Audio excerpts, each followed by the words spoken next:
ស្រះនេះចិត្តរៀងហើយបងប្អូនបាទសួស្តីបងប្អូននេះថ្ងៃនេះមកចំការទៀតហើយមកមើលសត្វចិញ្ចឹមរបស់ខ្ញុំនេះបាទកងានឡើយស្រះចិត្តរៀងហើយនឹងបានអីឲ្យលេងទេចាំមើលព្រោះរៀងមែនតើនេះអស់ទឹកហើយចាំកងានហើយវាអស់ទឹកលេងបានទឹកលេងហើយបាទសារមេឃរាំងខ្លាំងឥឡូវវាទឹកចាប់ផ្ដើមអស់បដាហើយនេះ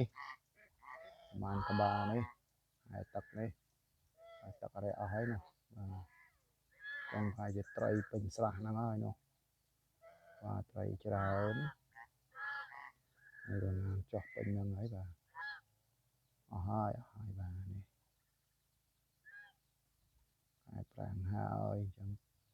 ពិបាកបន្តិចបងប្អូនហើយកងានខ្ញុំនេះនិយាយទៅស្រួលចំកងានបាទព្រោះអីដូចអត់ដែលឃើញឈឺអីទេប៉ុន្តែសោកស្ដាយដែរដែលប្រហែលខែមុននោះគឺ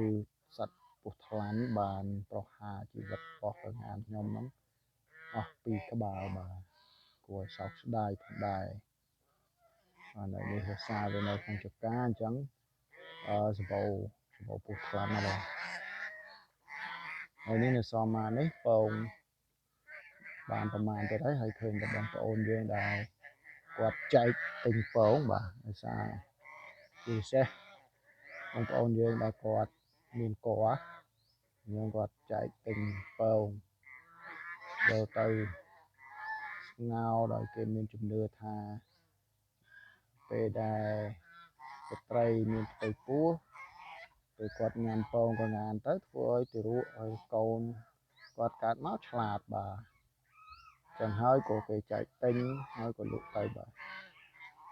នេះជាហើយលក់ដូចជាបានថ្លៃផងបាទទៀតបាទពងកងានព្រោះខ្ញុំដឹងហើយកងានគឺអត់សូវពងលឿនដូចមាន់ទេដូចអញ្ចឹងហើយពងមួយធំអញ្ចឹងទៅលក់បានថ្លៃបាទហើយបានតែអ្នកគេជឿដែរទេបាទឲ្យទិញបាទឥឡូវពងទៀតហើយពងបានប្រមាណហ្នឹងសល់បានទឹកឲ្យក្រាបបាទកំពុងទៅហែទឹកដេញគ្នាយ៉ាងសប្បាយបាទបងប្អូនមើលទៅបាទហើយនោះចំណុចខ្ញុំទៅមើលបាទហើយនៅដេញចុះគ្នាបាទវាដល់ញីដល់ឈ្មោះយ៉ាងបាទពេលរីងទឹកទៅដឹងបានអីទេបាទចាំមើលធំណាស់ពូចងាននេះបាទមើលធំមួយធំណាស់អូធំណាស់អូដាំដូងអានោះដល់ពេលចង់សោះបាទគេដល់ញីដល់ឈ្មោះចង់សោះនៅក្នុងទឹកដូចទាបាទទានៅលើគោមួយវ៉ាន់ដីហើយក៏ងាននៅក្នុងទឹកបាទធំល្អ